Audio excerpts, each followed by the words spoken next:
3 months later, I go to South Africa to do my movie. Mac 10 for him and say, Cypress Hill is on the radio dissing. Jackson, let me figure out the name. Jack, cause you be stealing other niggas' game. I didn't give a fuck. Say, what? Claiming that you're loco, but you ain't Mexican. Listen to a no Vaseline before you flex again. We was thrown back like, what? The shit got pretty deep, you know. I had people from his side coming to me. I knocked him out, woke him back up, whooped on his ass.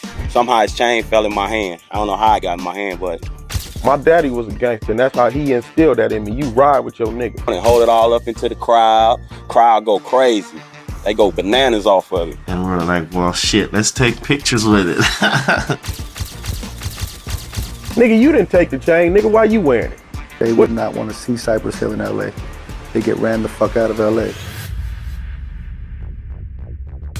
In the mid-1990s, a few years after leaving NWA and moving to New York, a feud erupted between rapper Ice Cube and Latin hip-hop group Cypress Hill. I always was down with him, you know, and he was always one of my favorites. And I said, you know, if I'm gonna build my name, I want people to, you know, look at me like they look at him or like they look at KRS-One. Cypress Hill's Be Real had long admired Ice Cube and were good friends with the group, with Be Real even being Cube's bodyguard at one time. Always strapped up. Boom, had my vest on, sidearm at all times. I didn't give a fuck. And when I went to hang out with Cube, he didn't have any of his bodyguards hanging out when we would hang out. So, you know, shit, I took over the duty. If somebody was gonna step to my dude, they were gonna have to deal with it. Be Real was also tapped in to contribute to Cube's 1990 comedy film, Friday. Gotta start the day off right, man. Originally, I was supposed to be in that movie, but our manager fucked around and booked dates for us, you know, in Europe, so I couldn't be in the movie. So I was supposed to be the Mexican homie that fucking smoked Chris Tucker's character out with the fucking sherm stick. Excited to smoke with the big boys, eh, Smokey? You ain't showing me nothing new essay. Picoto, moroto, mateto, cominato, About it. So I said, hey, you know, I can't be in the fucking movie. My manager fucked up. I apologize, but you know, we'll give you some music for the movie if you want. And he's like, oh hell yeah. Be Real invited Ice Cube to the studio to give him a song for the Friday movie titled Light It Up, Roll It Up, Smoke It Up. You know, we play him the song and he likes it. He goes, yeah, that's perfect, you know. We, you know, me and Muggs ask him, hey man, you know, we got a couple of tracks from the album, you want to hear it? We played him a song called Throw Your Set in the Air. And he was like, oh, that's banging. That shit is banging. Can I get that for the movie instead? They're like, man, we'd love to give it to you, but you know, this is going to be the single on our album. He said, all right, cool. So he said, can I hear it again? So we played it again for him.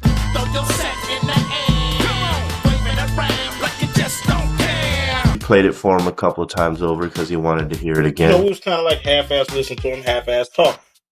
Cube was impressed and wanted it for Friday, but the group refused to give it up. A few weeks later, Ice Cube released his single, Friday. We took off on tour a number of months later, and our homies were calling us, you know. He says, hey man, did you give Cube the song from your record for the Friday thing? Like, yeah, the Get High song, yeah, we gave that up already. Why? No, the Throw Your Set in the Air thing. I said, no, we didn't give him that. He goes, well, you know, that shit is in his chorus in his song. So we're like, nah, you're crazy. Throw your set in the air. Come on, waving around like you just don't care. Throw your neighborhood in the air. If you don't care, oh yeah. Finally, I hear it, and sure enough, there it is. You know, the same. It's like some of the words are changed around, but for the most part, the chorus is the same. Throw your neighborhood in the air. If you don't care, oh yeah. Throw your neighborhood in the air. Waving around like you just don't care. We was thrown back like, what? Cypress Hill later felt Cube took the hook of one of their songs without permission for his movie's theme song and immediately took offense, feeling betrayed by Cube. 3 months later, I go to South Africa to do my movie. Mac 10 for him and say, Cypress Hill is on the radio dissing. Say what? He calls me, asks me if, you know, why we're dissing him. And I said, hey man, you know, the guys feel like you snatched up the song. It was a misunderstanding where they thought that I took one of their hooks and this, that, and the other. Sitting there telling me that he was, you know, he didn't do it. It's, you know, we're friends and this is hip hop and everything. And I thought, yeah, you know, it could happen. It's hip hop, you know. I said, you know what? Let me talk to them. I'll straighten it out. There was also another moment involving a crew connected to Ice Cube's camp. Be Real rocked up to a recording session with Cube and recorded some vocals, and then another problem occurred. And I heard a couple lines that were the same things I used on the Temple of Boom record. And I thought to myself, wait a minute, that's my line. How the hell is it on this record? I'm like, damn, again? In my opinion, I felt like he saw my reaction, and I walked out of the room for a second to make a phone call. When I came back, the line was gone. And I was thinking, oh, wait a minute, that line ain't there no more. Okay, I know I'm not tripping. So I come back and I have a talk with these guys again, Muggs and Sen. I said, hey, I think he really did take our shit. Enraged by the perceived theft, Cypress Hill recorded No Rest for the Wicked. Cube made a song called Wicked, which supposedly, you know, he stole from King's son from the Bronx. We get to the part where, you know, Ice Cube done bit my joint. I done ran up on him in the Palladium. Boop, bop, boop. We already know what happened. Now, after that took place, I'm in my apartment in Olinville in the Bronx. Shout out to Gun Hill Road. Everybody know my spot. So I'm in the crib, and I'm with my baby moms. Somebody ring the doorbell, and my baby moms come to the door, and she's like, the dude from Cypress Hill is at the door. So I go look at the peephole, and it's Be Real. So I go, I'm like, peace. So he was like, yo, can I speak to King's son? So I open the door. When I open the door, it's Be Real. I'm like, yo, come in. But then he's like, yo, son, we doing a show downtown. And, you know, Ice Cube had been our joint too from the movie Fridays and everything like this, that, and the third. We want you to come down and represent. So I was like, you know, I ain't gonna disappoint you. I got dressed and we went down.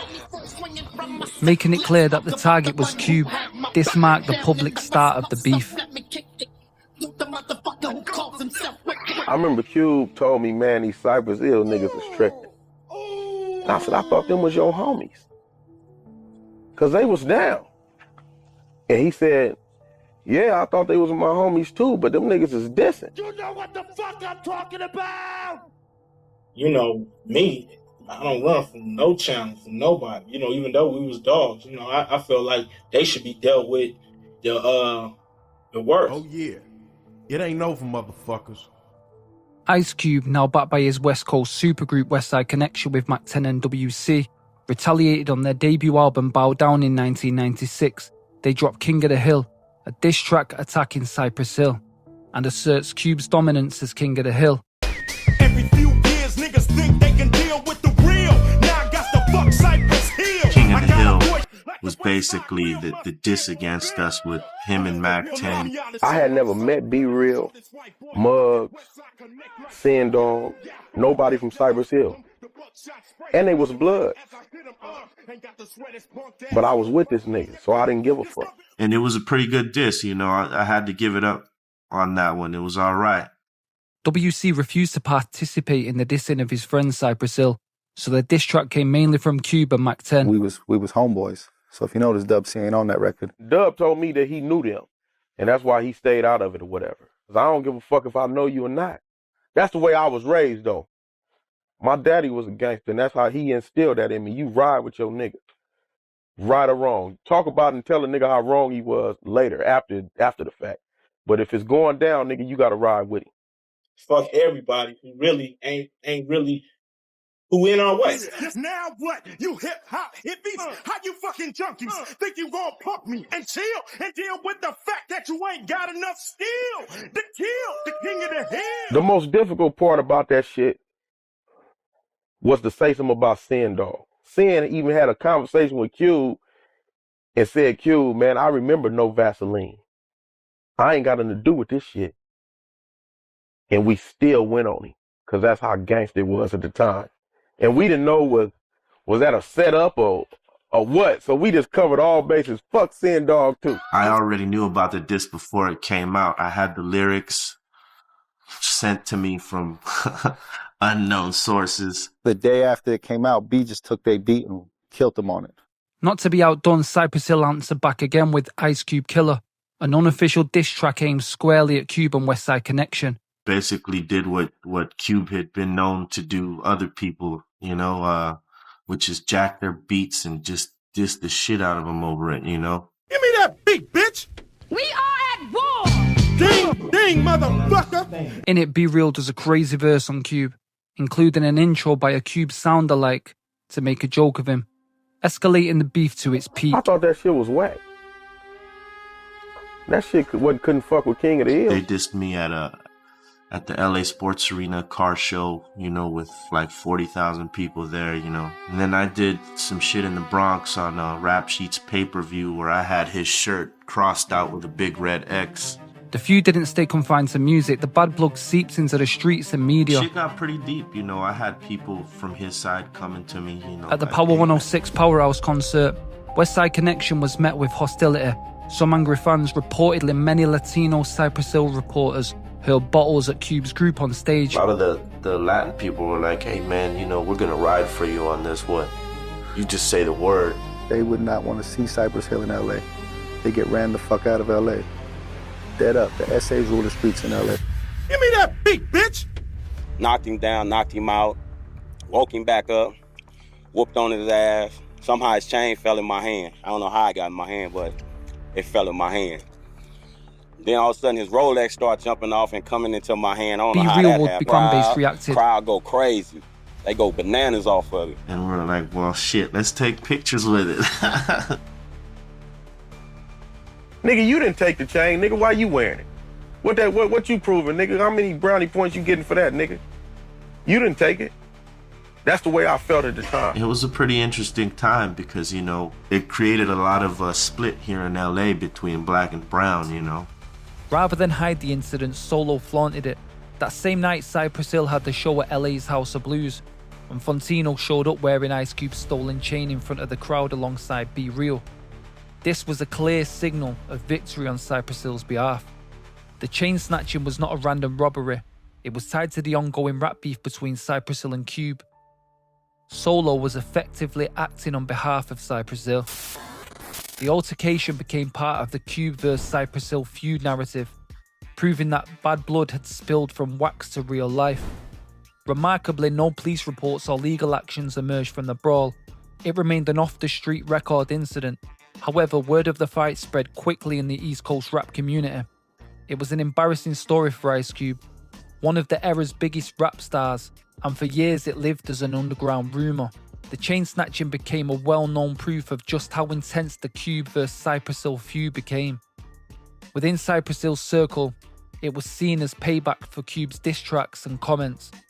While Cube himself has rarely, if ever, spoken publicly about being robbed by Solo, the story's persistence speaks volumes. For Cypress Hill fans, it was almost a folk victory. For Cube's camp, an unfortunate episode best forgotten. Decades later, the bad blood from the incident had cooled.